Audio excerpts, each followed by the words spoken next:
conversations on Off the Record podcast are strictly social. They should not be reported on as facts or as news stories. They're simply perspectives of persons who are sharing their experiences as they remember it. These are their stories.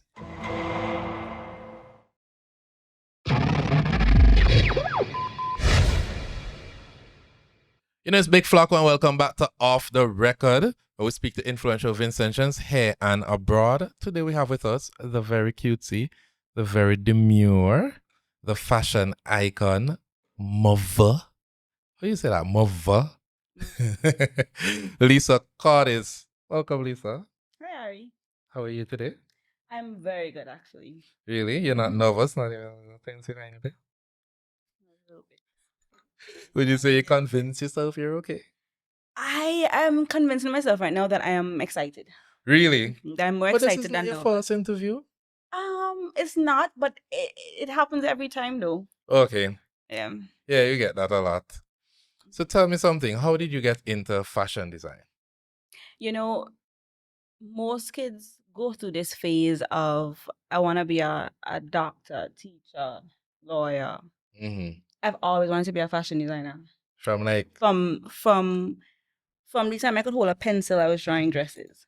Really? Mm-hmm. So it was never a doubt in my mind. how did you learn to draw? I actually taught myself to draw. Really? Yeah. How?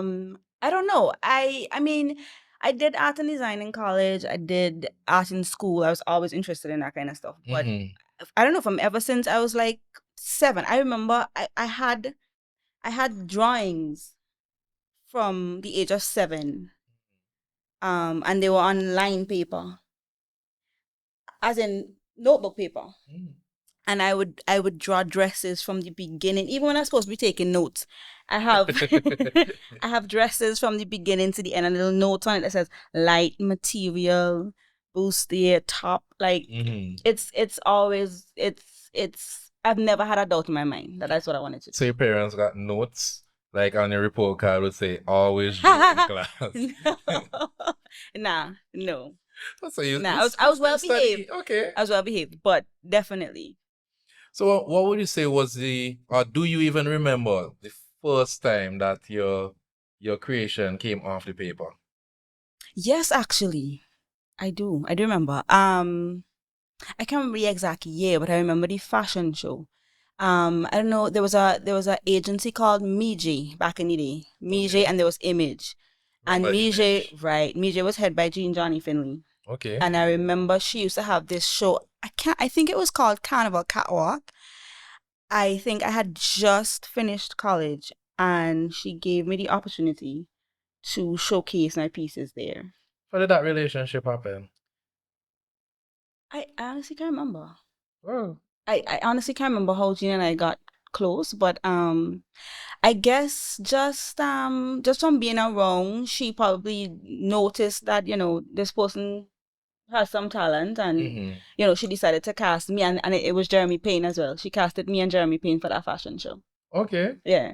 That was the first time, because the thing is, I was sewing before that, right? Like, I taught myself to sew. Like, I used to take my clothes apart. So if I want to learn to make a sleeve today, I would take out the sleeve, draft it, and then try to put it back together. I mean, at one point, I had little to no clothes. Because sometimes it sounds like a parent's nightmare. Yeah, for sure. Sometimes when you take it apart, you can't put it back together. But my mother noticed the interest too, and so since I was in secondary school, she got me my very first sewing machine. It was a little domestic tabletop thing, but yeah, it was I was jamming on that straight through. All right. Yeah. So, but that fashion show is when I did that was my first fashion show. That was my first showing ever. So walk me through the emotions. Can you remember how you felt seeing it being modeled, putting it together when you got the call and say, hey, you're going to be a part of this? Those emotions at the fashion show itself, those have dwindled over the years. What I remember though is because at the time I wasn't at the skill set where I thought I wasn't at the skill set to actually create some of these pieces from paper. So I had actually gone to another seamstress. and she basically tutored me on how to create certain patterns and things like that. And yeah, so for me, the emotion that has stuck with me is actually remembering what it felt like actually seeing it come to life, like on fabric. That for me is what stuck out more than actually showing it to the people for some reason. I remember at the time, and I'm trying not to confuse. It was 3 names when you thought fashion. It was Lisa Cordice, as you mentioned, Jeremy Payne, and you know, I'm thinking of the Rasta lady. Houdini. Those are the 3 names. So at that point, was it a friendly type of competition thing when you go to runway, or it's just, okay, this is what I did, I'm curious to see what you did? Yeah, well, definitely between Jeremy and I, it was definitely friendly because Jeremy and I grew up together. Like, we used to actually draw dresses together. At that time, his brand was called Silky Rough, and that was before we even had brands, right? But yeah, I never really saw. To be honest, I don't see anybody as competition really. I just feel like, and I mean, I know that songs, I don't know, unrealistic, I guess. Yeah. But I honestly don't. I just feel like everybody has their clientele, everybody has their people. Also, if we're speaking specifically about Jeremy and Houdini, we have distinctly different styles. That's very true. Yeah. And I think over the years, how I've dealt with it too is I've just tried to specialize in a sense. Yeah. And dominate in that particular market. So over the years, I've kind of gotten into doing special occasion type party clothing. Okay. And so, because I wanted to position my brand as the go-to brand for the hot girls. So when you go into an event, all-inclusive party, that kind of stuff, you know, that is where I really wanted to be. So you would say it was intentional, yeah, with definitely. the direction of your brand? Most definitely. Once I figured it out, that is, because it took years to figure it out. It took years to figure it out, and then it took courage to actually leap into that. Because when you just start, because before that, right, I was a teacher. Okay. So I taught visual arts. I taught at 2 different schools. I taught at grammar school for a little bit, and then I taught at St. Joseph Convent, Marica. I didn't know you taught at grammar school. Yes, just for a little bit. Okay. Yeah, and I taught at SJCM, which is my alma mater. Oh. And convent girl. Yeah, convent girl. And then yeah, I decided at that time I had my daughter. She was like 2, and I decided I was just going to jump straight into what I wanted to do because at that point it became too much. You know, I had a young child, I was teaching, and then I had my business, and it all became too much, and I had to make a decision. And of course, it had to be that. I had to deal with a lot of resistance from my mother, family, that kind of stuff. Because, you know, they're looking out for you. They want the best for you, but they're also worried that, okay, so how are you going to be able to provide for yourself? Because this thing seems seasonal. Yeah. You know, what happens when you down time? I've never had a down season, to be honest, since I've started. You know, so, yeah. So I want to pull it back a bit. Your brand, Poshelle. How did you come up with the name? Funny enough, Jeremy actually gave me the name. Really? Yes. And when I tell you, like, we grew up together, like, no joke. I remember we were trying to figure out words to describe each other's brand. And we came up with Silky Rough for him because it was a contrast. Like, some of his stuff was very grungy, and then some of it was very soft and feminine. The 2 words that he used to describe my brand was posh and elegant. Okay. And then we just fused the words together. I mean, over time, it took on a whole different meaning, but that's where it started. I mean, that's what I got. Like, yeah. Okay, the posh girls, they want Poshelle. Yeah. And Poshelle. Yeah. Okay. I never would have put together posh and elegant. Yeah. Yeah. So then how did the campaign I Rock Poshelle come together? So I think it was the only time when I did my very first fashion show. It was at Young Island. Okay. I learned a lot from doing that. Karen was one of the people who actually helped me to execute that whole show. Big up I Karen. promise I'm going somewhere with this. Mm-hmm. Yeah. At that point, I didn't see the bigger picture yet. So I knew I was good at making clothes. I love doing it. But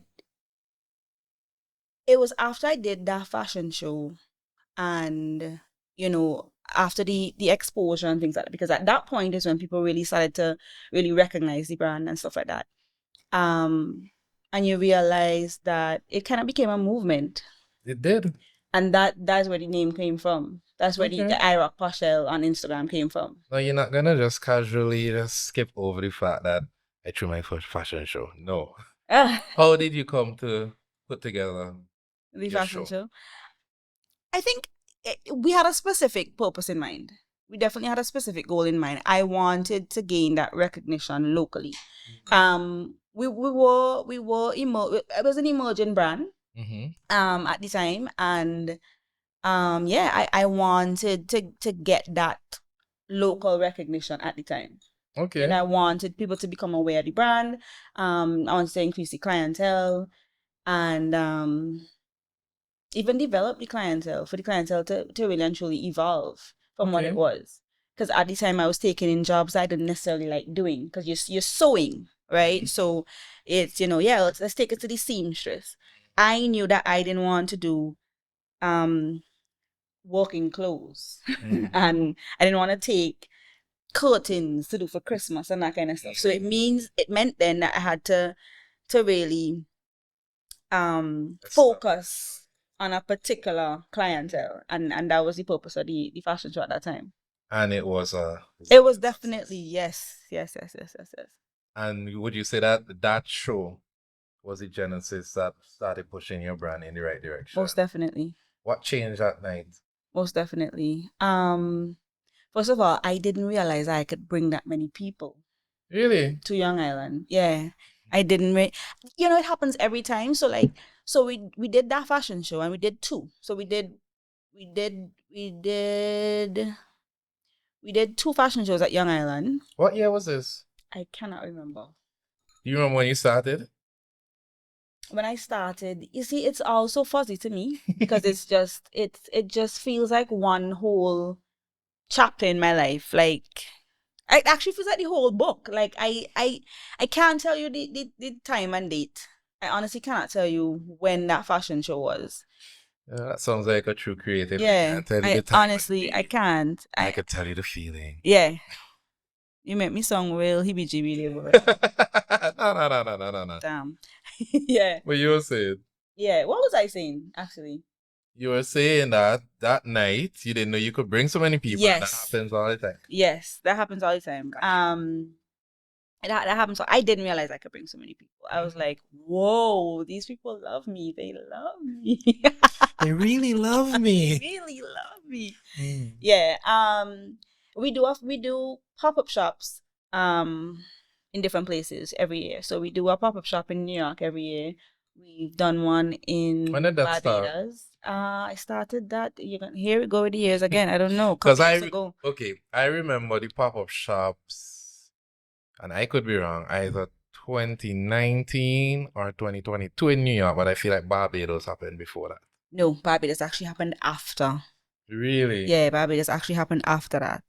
I did a couple shows in Barbados before, but my very own pop-up shop, that happened way after New York. I would have done at least 2 pop-up shops in New York prior to that Barbados one, which was not last year, but the year before, so 2023. Okay. Yeah. I think that's when we did Barbados. But the point I was making, though, is that I'm always surprised to see the support. It always takes me by surprise. Like every year I do the pop-up in New York and I'm like, oh gosh, I hope people come out and and then you realize 15 minutes into the pop-up, the racks are empty and people lined up with 3 outfits over their hand waiting to try it on the dressing room and you realize, yeah. I could tell you, I remember 2022. You got there around for the Labor Day celebration. Right. But somehow you managed to get there later than expected. Because I remember a lot of women are like, all right, I'm not buying nothing for AM, I'm not buying nothing for this until I see what Lisa have. Yeah. So I wasn't surprised because I'm hearing that and I'm a man and I'm hearing that. I'm not buying nothing until I see what Lisa. And as soon as you got to New York, they're like, whoop, the race is off. Yeah. And I think that year too, we ended up having the pop-up shop after Labor Day because the clothes got there late. We had an issue with FedEx and we sent them off early enough, but they were held up in customs. I remember that. Mm-hmm. Yeah. Remember that. I get up in the morning, bruh. Yeah. I was a mess. But it ended up working out really, really, really well. Especially imagine you go up there for a purpose and you go there so that people could get the outfits in time for Labor Day, right? Labor Day come and gone because we couldn't get stuff on time, and they still came out after, and we basically sold out. So yeah, I'm really grateful for the support. And let's see, 2022, that would have been 10 years at least since the brand have launched. Yeah, but during that time, you're very instrumental in pageantry. How did you get involved in that?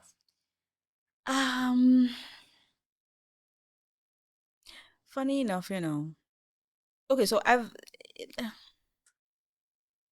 always been into gowns. That's really where you get to really express yourself, because you have the budget too. I mean, it could always be bigger because we could dream.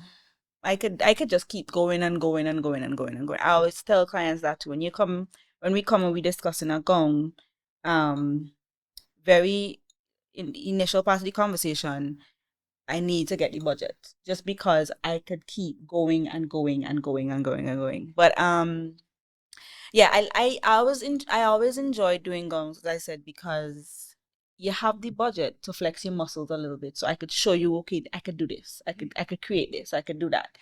I would have done a couple gowns earlier in my career. They were good. But I didn't have a winning streak at Miss SVG until after COVID. What was the year after COVID? 2022. That was the year right after COVID. When what was that girl? Shadeen. That was our first win at Miss SVG, and ever since that we have captured best dress title up till now, up till last year. That was a very special piece because it was African culture inspired. Yes. Walk me through that. Okay, so I every year I actually do more than one gown. That year when Shadeen went in, I did 4 dresses that year. Okay. And people, that's always an intriguing topic for a lot of people. Like, so how do you not manage to have a favorite? Like, how do you waiting until you finish speaking to ask that? Yeah, that's always a question. But what I do is when I work with your idea. So the contestant comes and they bring a concept to me. At that time, Shadeen's chaperone, that's the dress that they wanted. Okay. So all I do is I try to bring your idea to life. So a lot of the time, the stronger dress just depends on how strong the concept is, how much meat it has for me to pull from it. So that was a risk, to be honest, because our stage has never seen anything like that up until then. It was, because I remember, again, I was in New York, I was watching it. I don't want to say live. Right. Because I should not have been watching it live. Fine, so. But I remember when the dress came out, there was a group of us there and people were like, wow. And I get to understand that was the reaction in the crowd as well. And then you have such a good marketing team in that you're able to tell your story every time. We'll get to that. Right. It was really nice to see it come together and then secure your win. Yeah. That was good. The whole experience was good. It was risky, as I said from the beginning. And funny enough, I have that reputation. Like, people always come to me with, they would say to me, I have this idea and I know only you could pull it off. Mm-hmm. And I know it's something wayward. I know it's something that is so out of the way. Like, you want me to make a dress from seawater? No, we are going to make the thing. We got to freeze it. We got to... It's always that. Have you made a dress from seawater? No, but that's how ridiculous Sure. we could get sometimes. I would sell for $500,000. Bruh. This designer made a dress from seawater. Last Miss SVG, we did a whole gown from shells. I remember. And 1,000 shells. Bro, it was oh my gosh. And then halfway through it, we ran out and we had to send back for more, and the thing was so heavy. But yeah, it's always a risk. It's always a risk. But you had to be willing to take risks. Mm-hmm. You know? And I just feel like there's been a shift when it comes to fashion. Before it was very much we had a lot of fashion do's and fashion don'ts. And what's happening now is, people are just embracing change. We're embracing unique, we're embracing different. So I think that's why people kind of, they're receiving the designs in that way. Like, oh my gosh, that's because you're craving something a little different than the regular beaded mesh diamond type of styles, I always feel like it's a little different. That fashion it's a cycle. Mm-hmm. You always see there's a time for this. In a few years, we're right back to there. it. And we call it something else. Yeah. Yeah. Like now, the bell bottom type style is now just baggy pants. No, they call it something else. I can't remember. But you know what I mean? Yeah. No, I get exactly what you mean. It's always that. I get exactly what you mean. Pedal pushers are now a different name. Capris are now boyfriend shorts. Like, it's a whole different thing. And I saw that yeah. that the Kardashians try to reinvent wife beaters. Yeah. Yeah. So what you saying, right? In a few years I could call my tank top Poshelle beaters. Or posh beats. Posh beats. Posh beats. I copyright that. Hey, off the record, I said it first. Posh beats. Posh beats. Okay, we could. Give me my royalties. We could, boy. We talking royalties already, bro. But yeah, I know outside of your beginnings, the pageantry, you're also involved in a lot of community work. Tell me about that.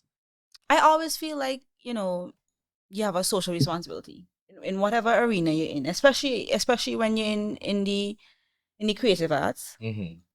So I always try to position the brand, in a way where we could do some community outreach. The most recent thing we started, and I say started because we haven't really gotten to explore everything about this yet. Mm-hmm. But the last thing that we're doing was tough. It was a denim collection. Yes, TUFF. The universe favors fairest females is what the acronym stands for. Mm-hmm. And yeah, like everything I do, I try to link it to some type of social issue. It should have a deeper meaning, because really and truly, fashion is often seen as something that's superficial. It's very surface. Yes, it's clothes, but it always means something more. You dress the way you dress because you want to express something about yourself. That really is what it is. And I mean, when you think about it, your craft, it touches people in a particular way, and I always feel like my purpose is to empower women through fashion. And so yeah, this last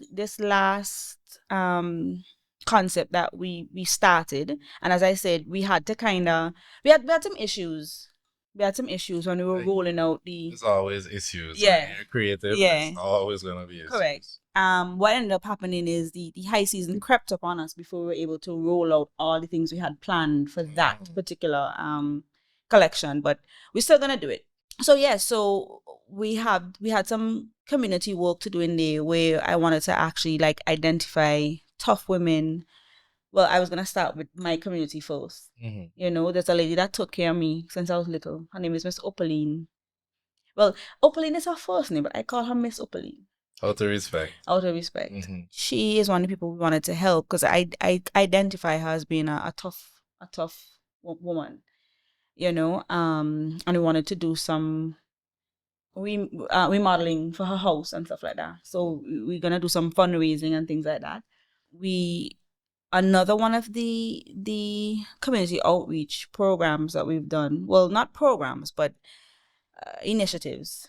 You know when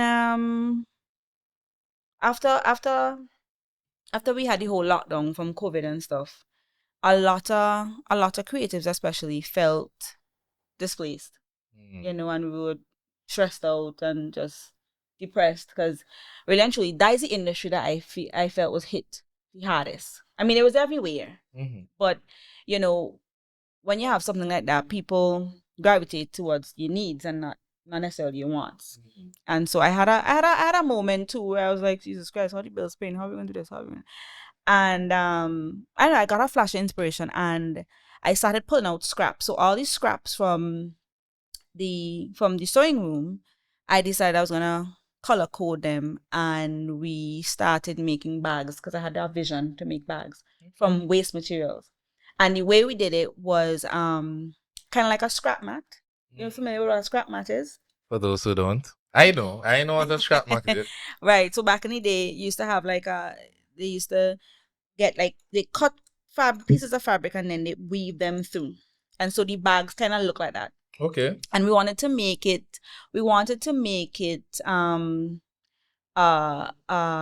sustainable project as well. You know, at the end of the day, fashion contributes to a lot of waste.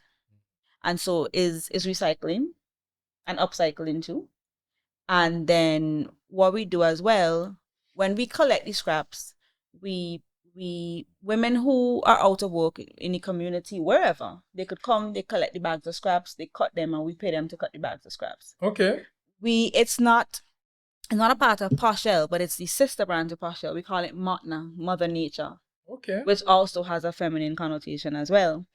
So yeah, that's another one of the things that we do. And you remember when these initiatives began, when you decided that I am definitely giving back to the community?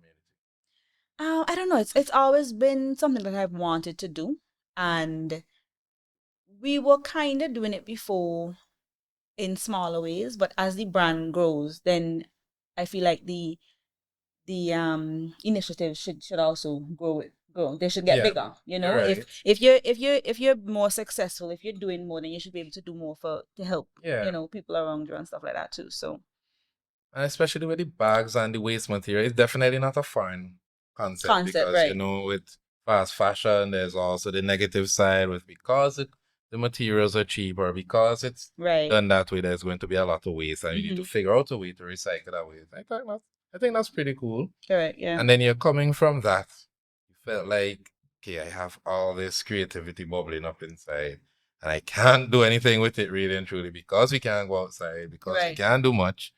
And then boom, there's this African theme dress. Right. Following year, straight from Miss SVG. From that we go 1,000 shells. Yeah.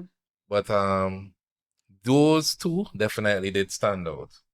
And like I said earlier, a lot of your pieces stand out because your pieces do tell a story. Right. And as you said, it's very intentional.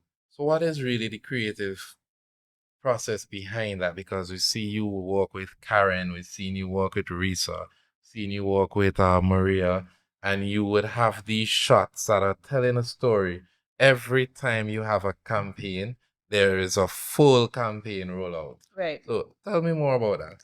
Yeah, I think everything should be seen within a context. And as a creative, it's important for you to identify where the inspiration came from.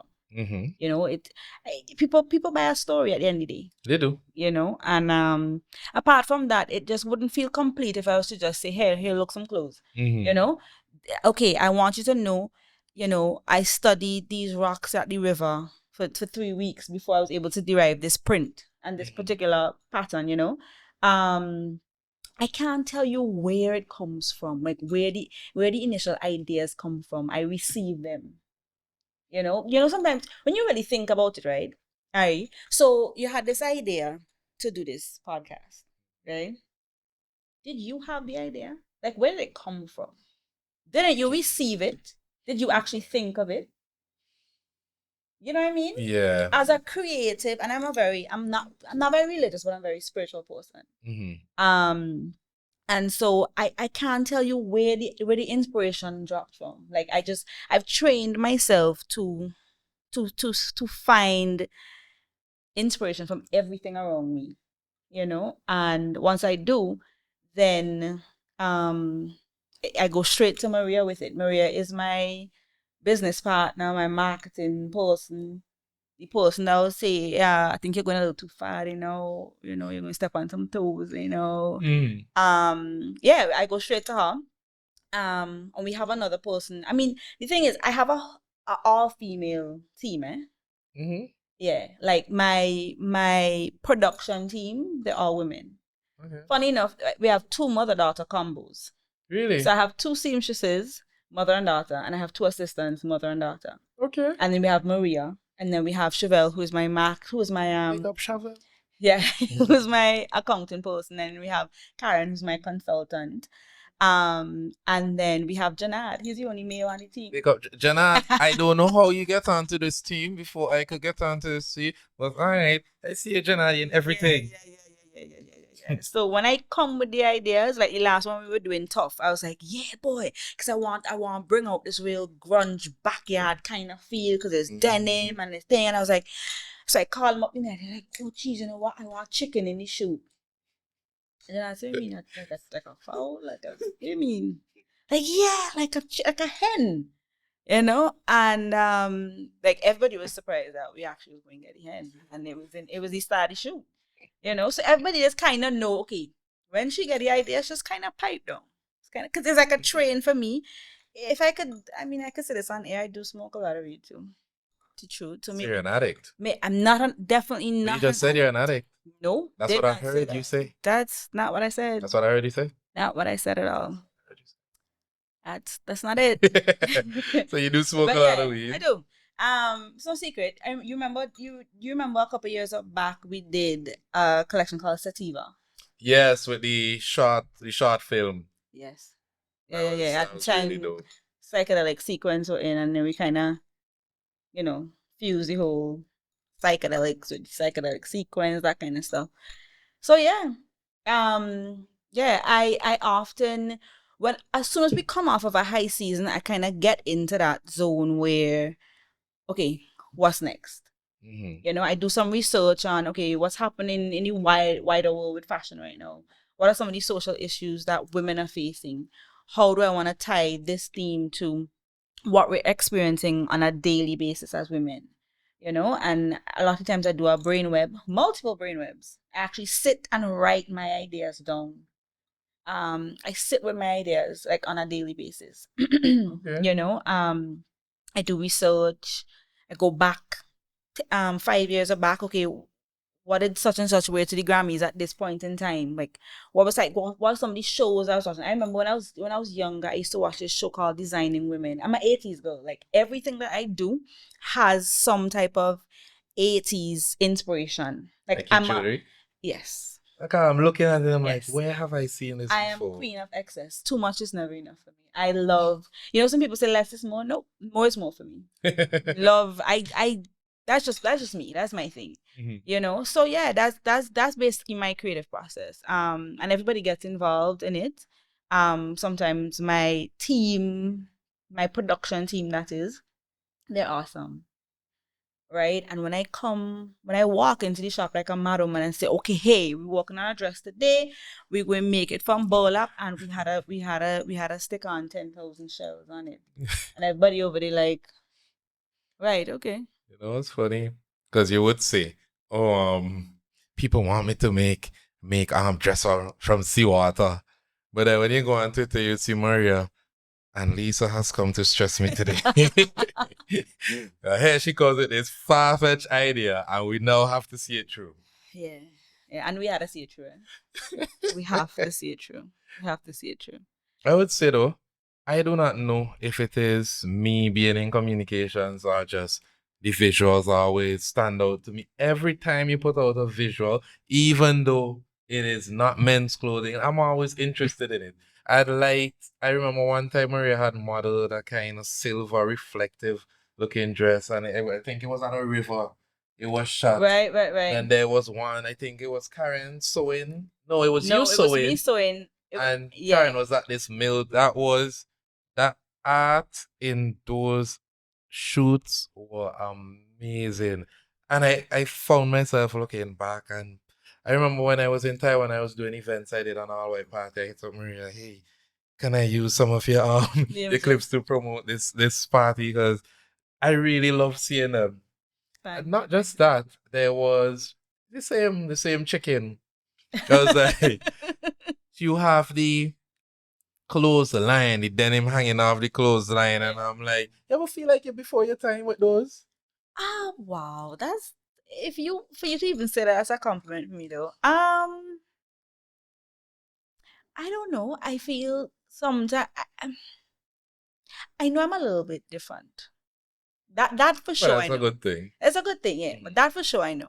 Um, never actually felt like I was before my time, no. But thanks for saying that. That's a real compliment. Because I don't know all of the marketing that you do, all of the stuff you put out, always draws me in specifically. Yeah. It's really, really good. And I could tell there's a lot of thought behind it, and there is a team. Yeah. And I like you know when you're doing match, you gotta show you're walking. Mm-hmm. Yeah. That's exactly that. Yeah. That is exactly that. Yeah. Yeah. I like the build up. I like you to understand, okay, where it came from. Like how do we do this? Like how did you know what I mean? Like yeah. And Maria is great at putting together a story. Right? So sometimes we'll be on a call for hours, trashing out an idea. Right? As I said, sometimes she'll have to reel me back in and she'll be like, okay, all right, hey, so this might not be received the way you intend for it to be What's received. one thing you could remember that she said that would not be No received to. well? Some of the imagery that I wanted to use for the Sativa film, she was a little bit concerned that, you know, people would brand the brand or perceive the brand in not such a good way. At the time when we did that short film, people weren't as liberal with marijuana at that time. Oh. They really So weren't. 6 years ago, I think. Yeah, it was still a little bit taboo. Hmm. It was still a little bit taboo. So yeah, that was definitely one of the things that she was like, yeah, I don't know. Maybe we could use a little bit of the leaf, but you know, you can't show the whole plant or because I wanted to go on a whole ganja plantation.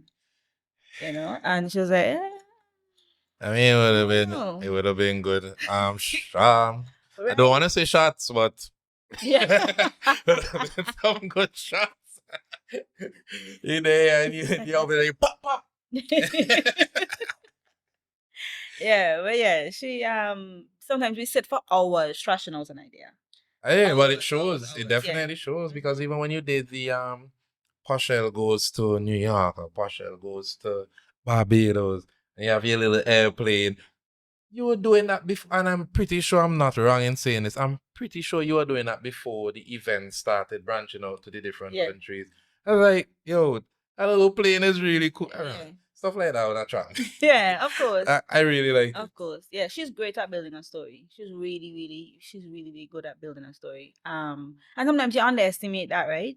Because to really to execute something visually so that people understand what's happening in my head, that's pretty dope to be able to do that. So This thing is a madhouse, and yeah, she must be mad as well. I always knew that, Maria. I always knew you were mad. yeah, pretty much. I think everybody who's around me has a little bit of crazy in them. You know, why we click. I'm pretty sane. I don't know. We're having this interview and I show. I show. But you also, would you say that you're a feminist or feminist adjacent? Yeah, I definitely believe in equality of sexes. So yeah, I would say so. Because I've seen you go from models like Risa, Karen, and move over to like Jamie. and then you have that sort. I've even seen Chevelle Right. in stuff, and I noticed that for you, once you're a woman, you're catering to them. Most definitely. That's what you're trying to get across? Most definitely. I feel like over the years, fashion has done, on a global scale, fashion has done a lot of damage to the way women view themselves. And again, it's a shift, right? Because a few years back, the only models that we were being presented with were size 4s, size 4 and maybe size 6, right? So the message that that sends is, if you fall outside of that, then you don't meet the beauty standards. Yeah. Right? Even after that, they try to incorporate us, and I say us because I definitely don't fall into those sizes. And they started calling it plus size. But you're not plus size. But even so, what is plus size? Because what you mean is that there is still a standard and you fall outside of it. Oh, yeah. Right? And for me, your size is your size. And initially I kind of got some backlash from that, because then people started saying, oh, so you're promoting unhealthy living, and that's not it. What I'm saying is, every woman was not born to be a particular size or to be a particular shape, right? And even if you drop weight a lot, your body doesn't necessarily change. The way your weight is distributed, that's different for every woman. Yeah. Right? And why if I'm heavier on the top, why shouldn't I be represented? Right? Because there are people who are looking at the brand who may have that sort of shape, and I am looking at a pear-shaped woman, and I don't really have a concept of how the outfit would look on me. Or I am looking at a size 4, and I don't have a concept of how it would look on me. I feel like every woman needs to be represented. And I feel every woman has something about them that's sexy, and they should feel sexy. Because when a woman feels sexy, yeah, talk to me nice. I mean, I'm a man. Please do not attack me for my opinions. My opinions are just the opinions of a man. Let me hear I it. do believe that we cannot and we should not promote any type of unhealthy living. But at the end of the day, we all have to wear clothes. So what are you Right. going to tell me? Because I'm bigger, I should not be wearing clothes? Correct. That part never made sense to me. Right. Yeah. But since we're on the topic, I am curious what your views are on the controversial post that had social media in a frenzy. The belly more than body post. How did that make you feel when you saw it? As a person who is all about body positivity, I generally don't support any type of ridiculing of any type, of any sort. If you had to be the best version of you, and some women are shaped that way. Yeah. They have less bottom and more in the front. And again, this is exactly why you have women dying on cutting tables. It's because they go in to suck that out to try to inject it in the back. If you're truly on the wave of body positivity, that type of thinking just does not align with that. You feel like having that sort of perspective, what draws a lot of women to your brand as well? I think so.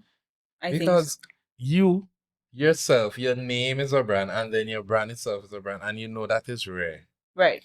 A lot of people, it's the brand or the name. It's one. Right. But you are Lisa Cordice, Mhm. and then Poshelle is Poshelle, and there's Lisa Cordice. Poshelle. Right. But Right.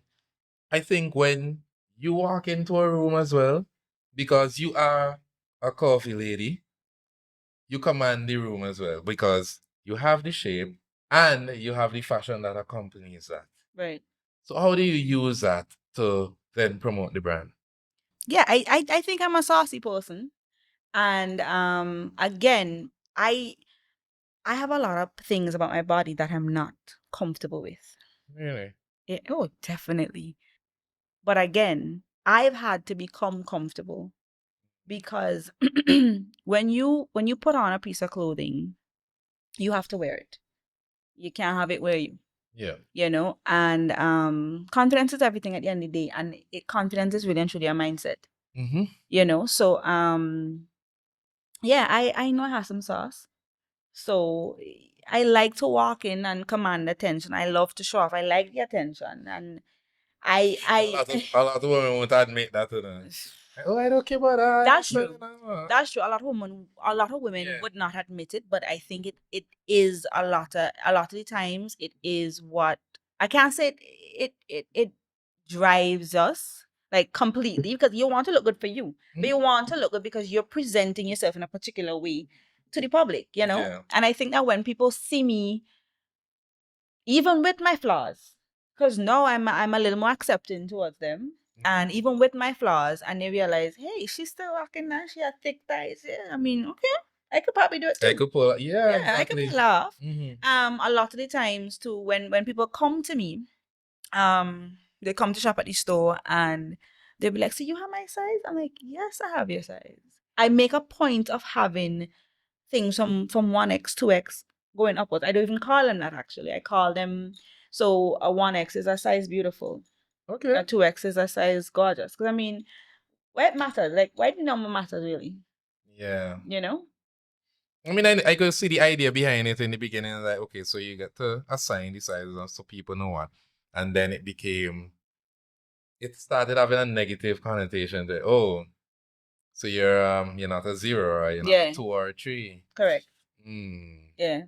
Which is interesting because when you look at art, some art show you all women always were small, they also fit. And then other art show you, like Victorian era, they will show you, oh no, women were chubby. Chubby, yeah. Women had a stomach. Yes. It's not Correct. it's not the way you think it is. Correct. So And it not always existed. not too long ago, no, every woman wants to have a skinny waist, thick thighs, big ass. Not too long ago, that wasn't the case. They were looking like Barbie dolls, so they wanted straight, bigger boobs, not too much bottom. You know what I mean? So that's just to show you how fashion influences even the way we see ourselves. Yeah. You know, but as I said, you feel the shift. You even when you look at brands like Fenty from Rihanna, when you see the models that she's using in her lingerie lines and so on, it's big women, you know, because big women have to feel sexy too, you know, and you're definitely seeing that shift on a global scale. That body positivity, yeah. But I do think it's kind of odd. Again, I am just a man. Do not fight me for my man opinions. There's Lizzo, who you came out, I wear what I want, I'm comfortable in my skin, and then she loses weight. Right. The thing about this is my own opinion. So off the record. Yes, off the record. This is my own opinion about Lizzo. I always loved Lizzo, like loved Lizzo. But a lot of the times too, she was always in your face. So sometimes sometimes you're looking at Lizzo and you forget she's a singer because she was just in a swimsuit all the time with everything hanging out. Just a little too much. So I often wondered sometimes, was it confidence or was it lack of? Because sometimes, it came off of that because I like Lizzo for the flute. I like Lizzo for the music. Even when she did a little rap. Yeah. Hey, I'm Lizzo, call me lazy. I was fat and now I'm skinny. I like that. Right. But then when you go to the basketball game and you have nothing but a shirt on and you're like, right, Lizzo. Yeah. Is it that you're comfortable or you're trying to prove too much that you're comfortable? What it is? Yeah. But the thing is, here's the thing about that too, right? When you look at it from a health perspective too, when you throw off that kind of weight and you're trying to aim to get fit, that's also a good thing. You know what I mean? At the end of the day, like I know I've had thicker models who started out thicker and actually went down in size since I started working with them, and I have to fit them into different sizes. And sometimes it's just not to say that, okay, again, I'm not saying that a smaller size is the desired size, but is more about health and well-being and being the best version of you. And sometimes you don't always feel like the bigger version of you is the best version of you sometimes. That's true. But the thing is, sometimes even in making a woman feel good at that size, sometimes inspires her to keep pushing for the best version of herself. And with that comes weight loss sometimes. You know what I mean? It just happens that way sometimes. That's true. I feel like that may have been the case with Lizzo. I don't know. How can we ever know unless she tells us? Right. Correct. But I'm told that you walk sometimes 23 hours, 22 hours. Sometimes you've gone around the clock. And with that type of work ethic and persistence, what is your goal for your brand? So there's some things I won't talk about, obviously. But it so let me start by saying this. Like, it took me a while to figure out where I wanted the brand to go. You know, in the Caribbean, the fashion industry is hard. Could you imagine? It's hard everywhere. You know, everything you're doing could be hard. But it doesn't have much structure to it in the Caribbean, right? So there are a lot of different paths to it. So for example, a lot of designers in the Caribbean, in St. Vincent, we have to be the designer, the pattern maker, the cutter, the seamstress. You know what I mean? Sometimes we have to market it yourself. Sometimes we have to jump in it and take some pictures. So we have to be the model too. When you live abroad, you have access to those things. So even if a lot of fashion designers who live overseas, they might not even sew. They might not even know how to make a pattern. You know what I mean? Here you kind of have to learn everything. Now it has strengthened me in a sense, because then you have, if you want your design to look a particular way, if you want it to look just the way it looks in the sketchbook, you have to learn to do it yourself, because there are a lot of people who might be able to execute that in that way, right? But we do have some shortcomings. Like for example, I've been trying to, and a lot of other designers locally too, we've been trying to get our pieces into different department stores, right? Lanes and Not necessarily lanes. We aiming for places outside of St. Vincent. oh, okay. Right? But where do you start? Like, how do you manufacture? Especially if you want it to be a locally made product. That's sometimes difficult because we don't have the infrastructure in St. Vincent to do that. And that is why too I kind of started doing Poshelle Stash. So you realize the market is unique, and so you have to adapt to it. During high season, we want clothes that is different. We don't want to be in the party and somebody else have on the same thing. So around that time, I would do pieces that are unique. So it's one of a kind, right? And that's something that I treat as a separate thing, and that is a whole sensation on its own. So we take Poshelle Stash to Barbados, we take it to New York. So when they have party season in New York, yeah, everybody want to shop Poshelle Stash because they know when you buy this shirt, nobody else have it on, right? So that's something that's a part of the brand that I definitely want to keep. But I also want to go into more avant-garde, bespoke couture pieces as well. Poshelle men, what? I don't know Poshelle men. So you hate me. That's why you're hearing. No, that's This is not what I'm hearing. What you say, you hate me. All right. Well, no, it's not that. everybody gonna love you. It's not. Not that. Definitely not that. But I just don't know that I would go into that. If you feel like something isn't for you, you can't force it. Correct. Right. So yeah, so Poshelle Stash is definitely something that is an idea that we've developed. It's an idea that works, and so that part of the brand will definitely stay. The part that we haven't really been focused on for the longest while, again because of different challenges, but I do want to get back into that, is actually doing collections. Right? So in terms of me sourcing production outside of St. Vincent so that you could actually do bulk orders and things like that, that's something I want to do. That way your brand could go, you know, we could market on a global scale once you have the production capabilities. So, you've been to the US, Canada. You've been to I've the never UK? gone to Canada. Never gone to Canada? No. Why did I always assume you have? No. Oh, I know why. Maria. I know why. Well, I wanted to, but the problem with Canada first is, again, with my small manufacturing hub, the season to get into Canada is right after Vincy Mass. Around that time, we're running on low. Caravana. Around that time, we running on low. We have no clothes left because we sold out for the season, and we now trying to rebuild stock for New Year. What about getting some Chinese? Well, boy, I mean, I made that joke. Fine. So no, but I mean, I made that joke. that's the concept. My question, right, was you've been to US, you've been to England. No, never been. Where have you gone? I've gone to the Bahamas. I've done New York Fashion Week. I've showed at New York Fashion Week. Remember I that. didn't personally, but I showed at New York Pick up Fashion you for that. Thanks. It was on a program that Investors SVG had done years ago. Okay. And they took a bunch of designers. We had a whole contingent. I've showed I do my New York pop-up. Because if you notice what's happening now too is the shift is away from fashion shows and more to more interactive settings too. So pop-ups make more sense right now than actual fashion shows. Yeah. Especially in the way we do fashion shows here in the Caribbean too. Yeah. It's entertainment. Yeah. It's expensive entertainment. For the designer, it's expensive entertainment. And a lot of the times when you do a fashion show and you do your sample pieces, sometimes you can't sell your sample pieces, or sometimes you have to reduce the price. Wouldn't you always have to reduce the price for a sample piece? Yeah. Or you can't sell it, period. Okay. Right? So when you do collections for a fashion show, then you basically not making from that.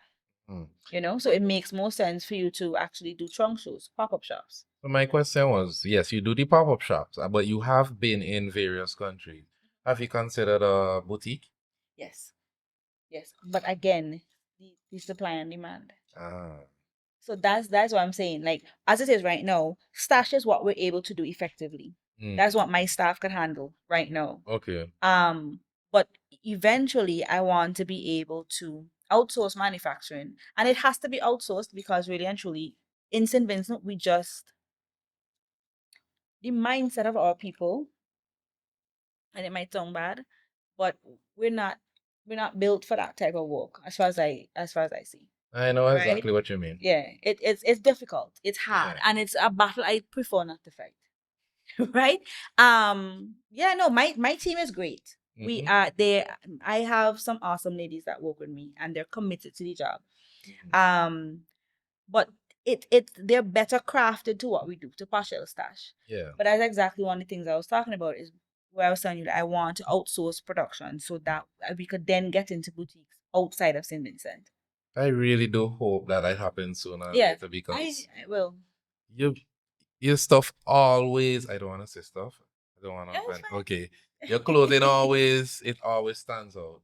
Because I don't know, 2022, I can't get the image out of my mind. Someone I was dating at the time, they were like, I am not wearing anything unless it is Poshelle, unless it's from Lisa. You have to take Lisa clothes off of her.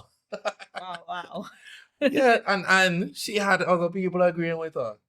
So I know the influence is there. I know the demand is there. You just have to. Yeah. You just need the opportunity and the financing and I know how it goes. Correct. And you have to, and that's the thing, is a road that goes like this. Sometimes you feel like, am I actually progressing here? I'm making a lot of movements. I'm getting tired, but am I going forward? You know, and you just have to trust the process that you are. You know, so yeah, I have no doubt that it will happen. The road becomes clearer as you progress. Okay. So yeah. So we are off the record. So I have to ask, what has dating been like in the life of Lisa Cordice?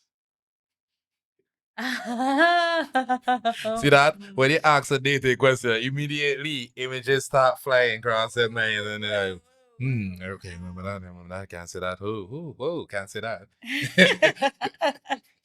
It's been good. To be honest with you, I struggle to find the balance sometimes. In dating and work? Yeah. Which is 24-hour. Yeah. I struggle to find the balance sometimes, but you know, you have to. Yeah, you go you crazy. Have to. Yeah. All you do is work, you go crazy. Yeah, you have to. Yeah. I don't know what else I could say about that. As it is. What was the question again? What has dating been like for you? Because you are a public figure. Over the years, I am pretty sure, and you are voluptuous. Right. I'm pretty sure both men and women are like, hey, what's up? Right. Right. Okay. How do you go ahead? How do you go through the process of picking or choosing someone you're interested in? Or what type of persons interest you? You know, a lot of people think that I'm superficial and shallow. But I'm in fact not. I'm a very open-minded person. And for me, I don't know, I like a person with substance. Abuse? No. I don't know why I said No. that. It just felt like I'm wondering where that come from. You didn't say that. Yeah. Oh, Crazy shit. people Hey. find it with. Hey. Oi. Oi. Off the record. Off the record. Yeah, off the record. But yeah, I like a person with substance. Okay. You know, I like a person with substance. I like somebody who could push the same meds now. Mm-hmm. You know, so where we going next year? What we doing? Mm-hmm. You know, that's I find myself attracted to people who have a positive, progressive meds. Okay. You know, but yeah, but as it is, you know, sometimes it's difficult to balance Yeah. work life. And I do have a daughter; she's 16 years old. Um, and so a lot of my free time is whatever free time I have is hers. Yeah. You know, That's a but sticky situation to be in. I'm finding my way though. I'm Okay. finding my way because you realize too, um, you can't pour from an empty cup.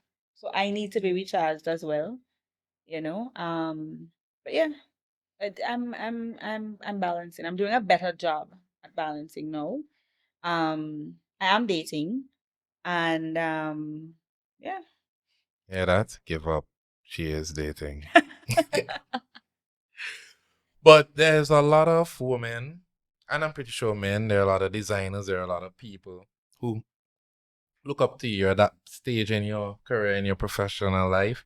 What would you say to those people who would like to achieve at least some of the things that you have achieved? Um, you have to work like crazy. You have to be in tune. You have to be patient. You have to be positive. You have to actually make it a meds like every day. Like you have to see the good in every situation. You have to at least try to.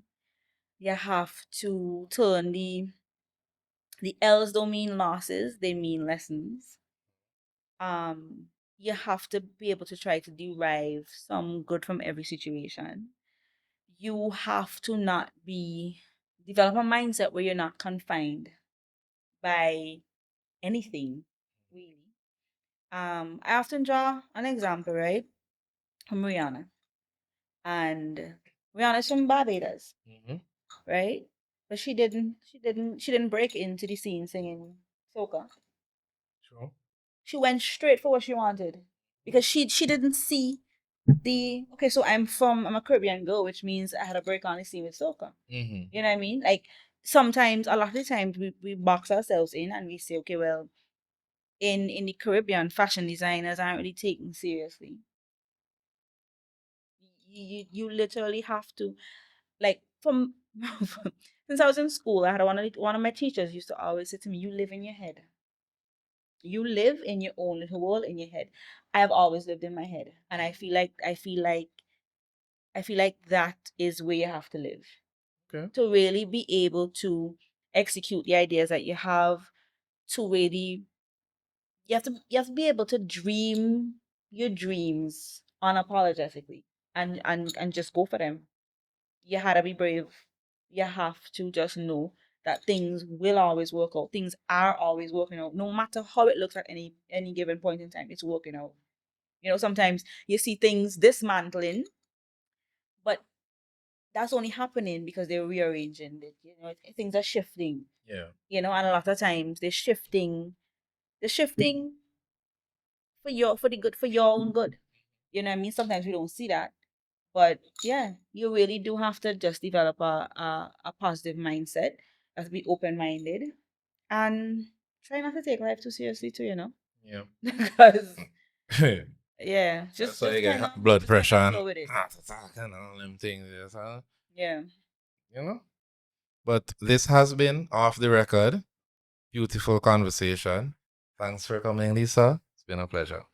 It really has been a pleasure.